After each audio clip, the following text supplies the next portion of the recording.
Hi, everybody. Today is Wednesday, November 6th, and Dmitry is here with us. Welcome back, Dmitry. Good to be with you. Let's start with what's going on in the United States.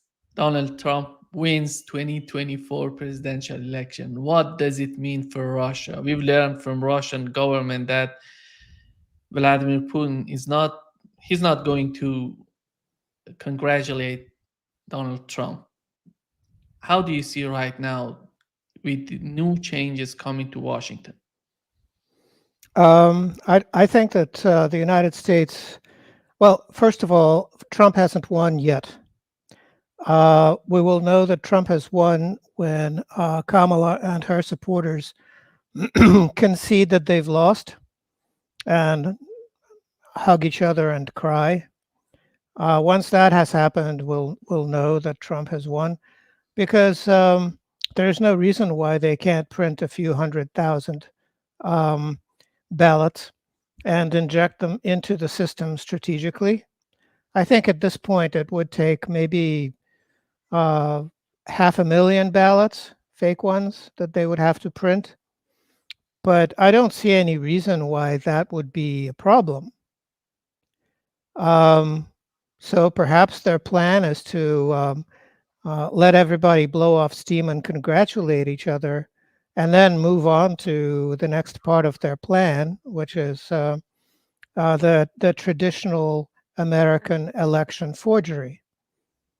Um, there's no reason to think that the United States is a democracy, and there's no reason to think that it matters who the president is because there's maybe 100 families that own and run the whole place, and they get to select who gets to run for president, and they pick two candidates, and it doesn't matter to them which one wins. Um, So that's as far as the United States is concerned. Now, this sort of junior high school politics of who congratulates whom. What difference does that make? I mean, seriously, um, the United States and Russia are enemies, and Russia is defeating the United States, having already defeated it in the arms race. It has won the arms race along with certain other countries such as North Korea and China and Iran. And so the situation is hopeless from the point of view of the United States. And so there is no reason for Russia to be nice to the United States for any particular reason. Um, Now, in terms of what is likely to happen, I think that Trump will probably use the Ukraine as a way of getting at his enemies. He's a vindictive and petty man, and the Ukraine has been used as a money laundry by anyone associated with the Biden administration. They used to have this character named Sam Bankman-Fried, who was in charge of a giant um, money laundry that took funds that were spent on supporting the Ukrainian war effort and funneled them using cybercurrency into the coffers of the Democratic Party. He's now in jail, and I'm expecting Biden to pardon him. So after he got caught, um, they went on to Plan B, which is their traditional plan of flying military transports full of cash, $100 bills, into the Ukraine, and then actually taking the night train to Kiev to collect their kickback in the form of diplomatic baggage. And everybody has done it. All of these US officials have done it. All of these European officials have done it. Even the head of the U.S. Treasury went over there and collected her little gift. So here's Trump's chance to lock them all up, and I'm wondering whether he would do that. But in terms of supporting the Ukraine, I don't think he'll do that anymore. He hates losers. That's his businessman instinct. He's allergic to losers, and the Ukrainians are losers. They've lost the war. Now they're just squandering people and resources. And so I don't think that Trump will be very eager to give them any more anything. There are really no weapons to give them, and I don't think he'll be giving them any more freshly printed American money either. So that's what that means in terms of quote unquote negotiations with Russia. Well, if the United States really wants to fulfill Russia's requirements, which is roll NATO back to where it was at the time that the Soviet Union collapsed, and fulfill its agreement of not moving 1 inch to the east, that would be a good start.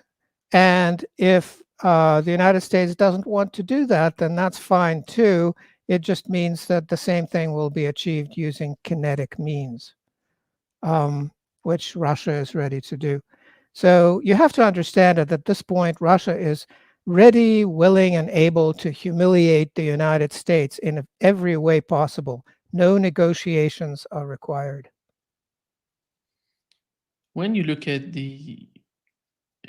Washington right now and the way they're trying to continue the conflict in Ukraine, with these new changes, with this new government in Washington, do you think that Trump would be able to make some sort of compromise with Russia, or even that wouldn't be possible with considering the deep state, the people who were and who are in charge of the Washington's policy in Ukraine? Well, compromise involves Russia doing something that is asked of it, correct? Russia has already said what its objectives are, and it's meeting these objectives. So why would it compromise? Why would Russia compromise? Russia is very willing to negotiate, but these negotiations have to um, start with the fulfillment of the requirements which Russia has spelled out. So if the United States want to say, okay, we're rolling NATO back to where it was at the end of the Soviet Union, and uh, the Ukraine is going to be demilitarized and militarily neutral, as was spelled out when it was granted its independence when the Soviet Union was dissolved, and various other things that the Russians have specified that the Americans have already agreed to. It's just that they didn't fulfill the terms of the agreements. If the Americans want to go back and be nice and play nice, then that would open the door to restoring normal relations. But I don't see that happening. And what the noises that have been coming out of Trump's head were that he would threaten Russia by promising to arm the Ukrainians if Russia doesn't compromise, which the United States has already been doing. So what's the difference? And then he also said that the United States will stop arming the Ukraine if the Ukrainians refuse to compromise. And if you have a little bit of high school logic in your head still, you realize that promising to arm somebody and promising not to arm somebody in the same breath doesn't make sense. So maybe Trump's brain is as bad as Biden's. Who knows? He's old. Maybe he's just not making any sense.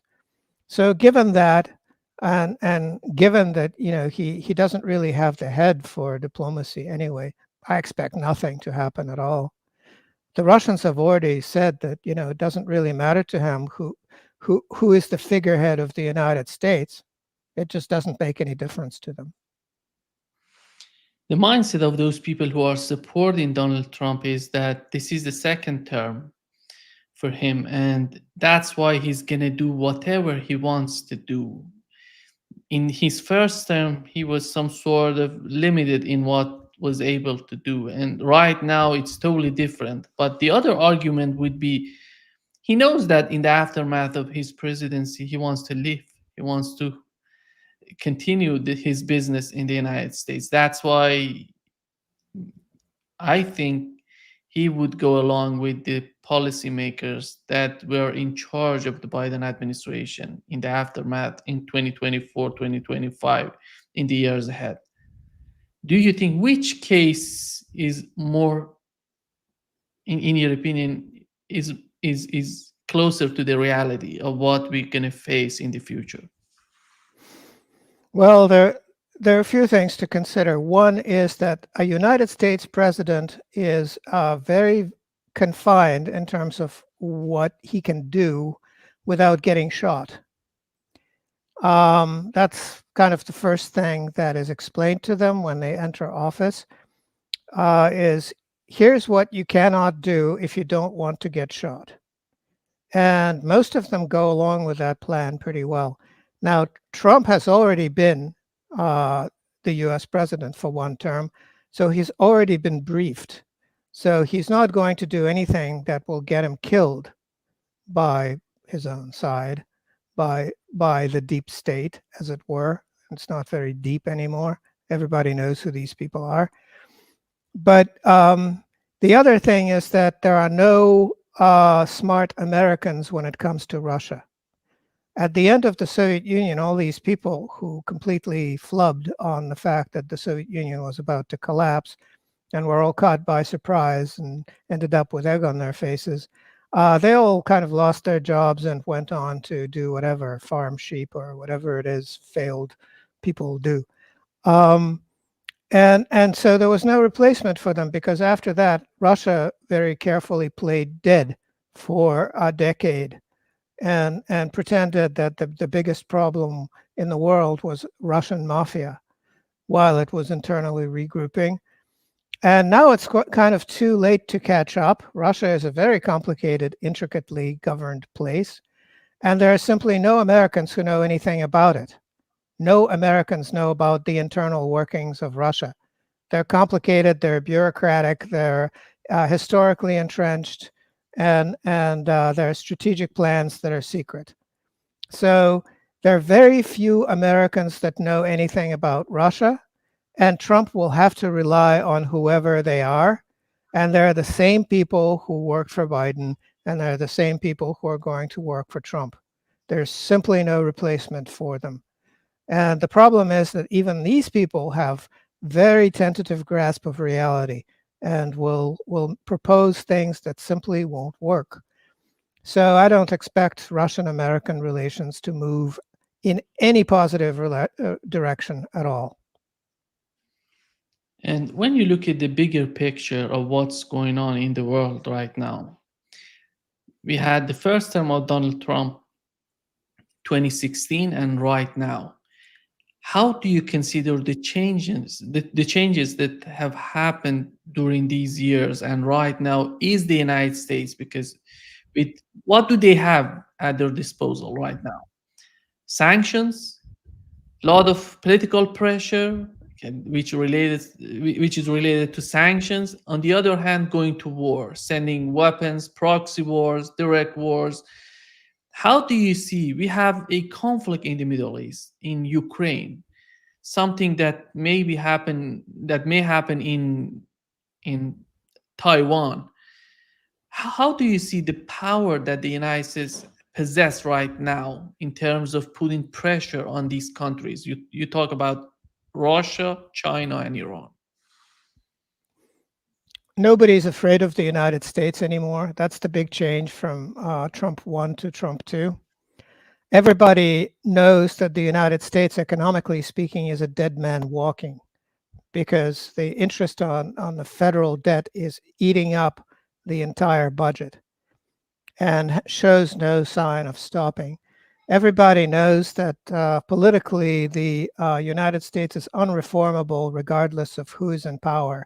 So even though Trump is going to have both houses of Congress and the presidency, There's nothing he can do about the fact that he can't just zero out defense spending, and that's what it would take to balance the budget. Never mind start paying off the federal debt or stop it from growing. The other options is to basically kill social programs.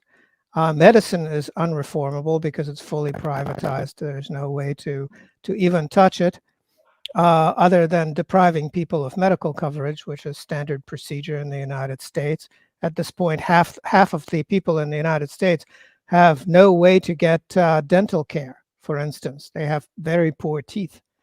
So that is likely to increase, but not to the extent that would suddenly alter the picture for the better. There's nothing to be done about the educational system. It's a complete fiasco. The United States isn't producing enough skilled people to actually cause any sort of an industrial rebirth. All of the jobs that have been offshored are just not going to come back ever. And on top of that, you add the fact that there's a huge load of people who are not very well psychologically. About a quarter of the population is on antidepressants. Lots of people are addicted to drugs. Lots of alcoholism. It's not a well population, so there's really very little that can be done with it overall. So everybody knows that, and everybody in the world, well, those many countries that flew to Kazan in Russia recently to the BRICS summit, they realize that what they have to do is contribute to constructing a new world order that excludes the United States. So basically, everyone, the global majority, has put the United States on death watch and is going to do nothing until the United States goes where people on death watch go eventually, and not really contribute at all. So the United States can't do anything militarily. It can't do anything with its sanctions. It just can't do anything. There are two concepts right now in terms of Donald Trump's policy, considering these two conflicts in Ukraine and in the Middle East. People are so the way that people are thinking about his policy in Ukraine, that it seems that he's going to be able to put an end to the conflict in Ukraine. And on the other hand, they think that in the Middle East, the situation is going to worsen, and he's not able to do anything in the Middle East. Do you find any sort of reality? Do you find it realistic in terms of Middle East? Well, the Ukraine will cease to exist as soon as they realize that they no longer have American support. The people, the Kiev regime, they're already sitting on suitcases. They're ready to head out, and what they're trying to decide is in what order to head out, so that basically, it's a collapsing back kind of maneuver. They don't want to. The last few don't want to get stuck on the way out. They want that jet to take off, and that's tricky because the people who will be left behind will be very angry. So that's the politics to be worked out internally within the Ukraine once the Ukrainians realize that they have lost US support. With the Israelis, the situation is a little bit different because the Israelis actually run some portion of the American government. The Israeli lobby is so powerful and owns so much of the US Congress and has its spies in so much of the US defense establishment that the United States doesn't really have the option of cutting off Israel altogether without a huge amount of internal problems and strife and conflict. So Israel can continue to extort both money and weapons and some amount of military support, although that's very minor at this point, from the United States for as long as the United States is able to provide them. And that is the big question for Israel is when will that milk cow dry up? Because it will. And so the Israelis also are making their plans. They're not yet sitting on suitcases, although a lot of the smarter Israelis are leaving Israel. There are a lot more people leaving Israel than coming back all the time. The arrivals terminal is kind of empty these days at Ben Gurion most of the time. And so that is what has to happen with Israel is the Israelis have to convince themselves that there's nothing more to be milked out of the United States, and that may take some time. Is Netanyahu going to benefit personally from the Trump administration? I have no idea. I don't think that uh, I don't think that the Israeli establishment actually cares who is president because they can extort what they need anyway, regardless of who's president. I think that the tentacles of the Zionist state are deep enough into the deep state in the U.S. that it really doesn't matter who the figurehead in the White House is. Yeah. And Dmitry, when you look at the situation in the Middle East right now, last night we've learned that the Israeli defense minister was dismissed by Donald Trump and by Netanyahu. And the, in your opinion, what's going on right now in Israel? Do you find it that they are more unified? Are they trying to change their strategy? How do they feel, in your opinion, in the southern part of Lebanon? I think that it's time for hysteria and desperation and desperate moves. How far were they able to advance into Lebanon? 1 kilometer, I think, before they got stuck. Have they realized yet that their rather expensive Merkava tanks are now useless anywhere, be it in Gaza or in Lebanon? Have they realized by now that they cannot penetrate Iranian airspace and cannot successfully target their weapons so that they actually hit something of value within Iran? Have they had those realizations? Have they realized that they cannot really hurt Iran while Iran can hurt Israel anytime it wants to?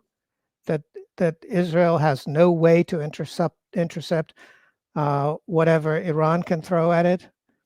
Have they realized that the attack that Iran has mounted on Israel so far can be repeated on a daily basis for about a year without the Iranians running out of rockets? Have those bits of news sunk in? And what will happen to the Israeli defense establishment um, once they sink in? Perhaps they sunk in with the Minister of Defense. Gallant is his name, I think. Yeah, go on. Perhaps he had that realization and told Netanyahu, and Netanyahu's reaction was to completely lose it and fire whoever brought the bad news. Maybe that's what happened. But these facts are very stubborn, and they cannot be changed by anyone, not by the United States, not by Israel. They're just there. Israel is yet another example of something that the rest of the world will slowly bleed out. We'll just wait for the inevitable to happen. Everybody knows that Israel is done without U.S. support. Everybody knows that the U.S. won't be able to maintain its support of Israel for too much longer, given the economic situation within the United States. So it's just a waiting game. Do you think that Israel would end up being some a country like Ukraine in the Middle East, because the way that they're trying to continue this conflict on several fronts, and with on Gaza, Lebanon, Syria, Iran, Yemen, Iraq, and all of these countries together, they cannot sustain this type of conflict. How do you see the future if they continue with the same manner that we've seen so far? I don't think that they can continue for very long, and I think that it's a very small country, and it's not very difficult for everybody, for the Zionists to run away. It's just a kind of a massive airlift, some boats involved too, but basically Israel can be cleaned out and become Palestine. Whereas the Ukraine is the largest country in Europe, other than Russia, and there's many more people and much more stuff there, and so the Ukraine is going to stop being the Ukraine and become some collection of territories. It already has to a large extent. And so that will continue. So there's no reason to compare the two, but what we can say is that there's a U.S. supported regime in Kiev, and there's a U.S. supported regime in Tel Aviv, and a new reality will dawn when those regimes lose their U.S. support, which they at some point will. It will happen sooner with the Ukraine than it will with Israel by possibly quite a few years. It might happen next week with regard to the Ukraine, but it's not going to happen next week with regard to Israel unless I'm going to be extremely surprised. Recently, we had an article in the New York Times in which it says Russia is advancing, Ukraine is losing. When you look at an article in New York Times talking about this, and we know how important is that for the foreign policy of the United States. For the Do you, propaganda effort. For the propaganda effort. at least we know that how they denied so far to talk about the reality of what's going on in Ukraine. Right now they're talking about it. Is it going to facilitate Donald Trump's path toward peace in Ukraine? Oh, you mean surrender? Path towards surrender? Whatever Um, didn't happen. I don't know. You see, all of these American commentators are fixated on territorial gains by Russia. I guess they believe that Russia is too small and doesn't have enough territory. Is that it? Russia is kind of a small country. It needs territory. And it needs to win it on the battlefield. What kind of illogic is that? What Russia is doing is it's grinding up and spitting out NATO weaponry, NATO mercenaries, and a lot of hapless Ukrainians that have found themselves at the front and are attempting to shoot at the Russians. The Russians don't like being shot at. What the Ukrainians should do instead is run away. Or as many of them do these days, just become prisoners of war and get 3 square meals a day and get to see their wives and eventually get a Russian passport, which a lot of them are doing.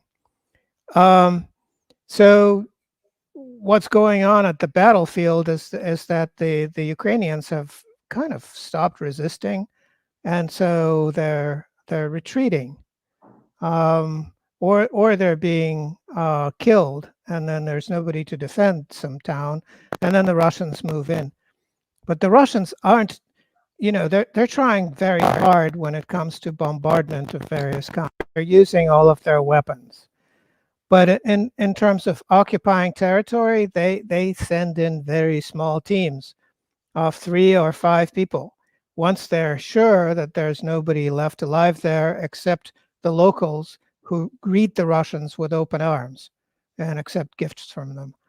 But that's basically what's going on. But what the New York Times seems to think is the fact that, these Russians have sort of traipsed over and occupied yet another town is somehow very, very important. There's only one consideration, which is occupying more territory pushes Ukrainian artillery away from Russian population centers. That is really all that the Russians care about, because the Ukrainians, having nothing better to do, randomly shell residential districts full of civilians. They keep doing that. And they can't be stopped from doing that without actually killing them or pushing them away from Russian territory. So that's the only reason to occupy more territory. As far as territorial gains, well, according to the Russian constitution, certain portions of it are currently occupied by enemy forces. Those enemy forces have to be expelled, but there's no timeline. So they could be expelled next year, perhaps, or the year after. It's not really a rush to occupy more and more territory. And so the question is, when will the Kiev regime come to an end? And that will probably come sooner than Russian troops rolling into Kiev, if that even ever happens. Is the European Union in panic? Um, I think that there's a certain contingent of these, American poodles who have been trained to wag their tails at the Americans just so, and they don't know how to do anything else. You see, so they're afraid for their jobs, because if if they uh, if they can't keep their jobs just by kissing up to Americans, then they don't have a job anymore, and they don't have any other marketable skills. So what can they possibly do? So that contingent is probably in a panic. But there are other Europeans who have not been allowed anywhere near the governments of European Union countries or the European Union itself, which is all US dominated. Um, and they probably have different plans. It remains to be seen whether they have the ability to do anything constructive. If you look at specific European countries, they have France, for instance, has some sort of loyal opposition that would be an absolute shock if it were ever allowed into government, and would be just at a complete loss, because again, their marketable skill is being the loyal opposition. Marine Le Pen, for instance, she's not meant to govern. She's meant to stand in opposition and never be allowed to enter a government, no matter how many people vote for her, because that's French democracy for you. So that's the sort of thing that one would expect to happen in Europe, is the people who are basically bootlicks to the Americans are afraid, because uh, kissing up to the Americans is not going to be a full-time job anymore for anyone.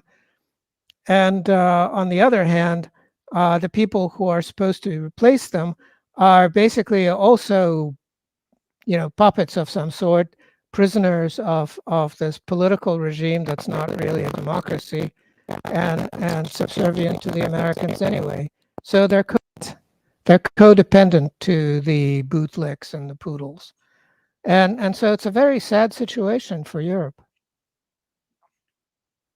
I think that many people in Europe, it seems that they were in panic, but at the end of the day, Donald Trump's presidency would help them to be more independent if he does what he says. And do you think that would help Germany? Well, I think the best that Donald Trump will be able to manage with regard to the rest of the world, given that the United States itself is mired in insolvable problems, is benign neglect. The best he can do to Europe is start to ignore it. And then who knows? Excellent things could happen, like the European Union could dissolve. That would be excellent. And then separate European nations would be able to pursue their own foreign policy. Some of them would even join BRICS, perhaps, join the global majority, and find equitable ways of dealing with other countries instead of, you know, throwing packets of useless sanctions at them, um, or whatever it is they're doing these days. Depriving themselves of fossil fuels is, that seems to be a big thing. Um, So that would be a positive development. Again, look at how nice and friendly the BRICS meeting in Kazan was, and how much useful work got done. And the reason for that is very simple: the Americans weren't there; they weren't invited. So once you exclude the Americans, good things start to happen. And if Trump tries to focus on the problems that he already has within the United States and starts ignoring the rest of the world, then that would be a net positive for the planet. How about causing some sort of problems within BRICS with the leverage that it seems that Donald Trump is thinking that the United States has right now on Saudi Arabia and India? Are they gonna play with these two countries against BRICS? Well, again, if you look at first of all, they make this, they're horrible at diplomacy because they go ahead and say it is that they're going to do in the middle of an election campaign, which is not exactly diplomatic politesse. And then if you look at the things that they say, uh, I already mentioned Trump saying, we will tell the Ukrainians that we won't give them any more weapons, and we'll tell the Russians that we'll give the Ukrainians all the weapons they want. Okay, that's brilliant.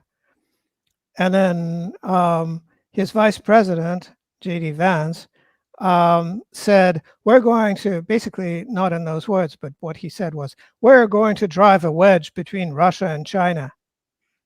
And so what's the next step? He shows up in Beijing or in Moscow and says, I'm here to drive a wedge between you and your main trading partner. How do you like that? I mean, stupid people are very difficult to deal with, don't you think so? I mean, I have a lot of trouble with stupid people. But there's a limit to how much damage they can cause, even if they're in positions of power, provided that position of power is on the other side of a big ocean. That's their saving grace. If we assume that the main goal of the Trump administration would be China, is that possible for the United States to separate Russia and Iran from China? These two countries are so important for China, for the future of China, for the technology, because it is a huge engine that needs to produce and needs fuel. And how about that? How do you find it in terms of Donald Trump getting closer to Iran and Russia and maybe go after China? Well, what does the United States have that Russia wants, other than its absence? Not very much. What does the United States want that Russia has? Well, a quarter of the light bulbs in the United States are lit up with Russian enriched uranium, and there's no replacement for it. There are a lot of aging nuclear reactors, about 100 of them in the United States, that are due to be shut down. And there's just one company in the world that can clean up these sites after the reactors are shut down. And it's a Russian-owned German company. So you end up dealing with Russians anyway. So anywhere you look, it turns out that the United States can't really work without Russia. And similarly, the United States cannot work without China, because if China stops exporting to the United States, which it can, because Chinese exports to the United States are a small fraction of Chinese exports. China would not suddenly be broke if it just shut off the United States. But the United States would be toast because the spare parts and the materials that it gets from China are what keeps its economy running. So the United States would find itself in a depression almost instantly the moment it stopped trading with China. So given those things, you basically look at what the United States can reasonably do without hurting itself, and it turns out that hurting itself is about all it can do. So it would rather not. It would probably do nothing and pretend to do something, which it has been doing so far. For instance, the United States passed a law banning Russian enriched uranium imports, banning them, except it can continue importing them if it wants to. That's what the law says. We ban Russian enriched uranium imports unless we need them, which they do. And that's how it's going to continue. We will sanction Chinese products except the ones on this list, which includes all of them. You know, that's what I expect. If you were, just to wrap up this session, Dmitry, if you were to pick one of these two conflicts right now in Ukraine and Middle East, which one would be much more difficult to put an end to the conflict, or we may see in the future new escalations in the conflict? Well, the Ukraine would be far more difficult because it's huge, it's complicated. The way the regions are carved up doesn't make sense ethnically. Some of those territories, not the entire regions, but certain bits of land belong to other countries that want them back. Um, there's just like there are lots of problems to solve in the Ukraine, and the Russians will probably be the ones solving them because they're the only ones with the aptitude. It's their land to begin with. It's what they're really working at is reunifying the Russian people who were separated by the collapse of the USSR. So that's a worthy goal. It's worth pursuing. It's intricate. It's complicated. It'll take a long time. As far as Israel, um, Israel is not achieving anything useful at this point by its existence, but it's full of very stubborn people. So it's really a war not between Israel and other countries or other ethnicities or people or anything like that. It's between stubbornness and common sense. Everybody knows that Israel will not be able to milk the United States for support forever. And therefore, the Israelis, the Zionists, have to clear out. Question is, where are they going to go? On the other hand, it's a big world, big planet. There aren't that many Zionists. They can find a home somewhere. And there's a big airport with lots of flights leaving every day. So I'm sure they'll find a way. Thank you so much, Dmitry, for being with us today. Great pleasure as always. Thank you.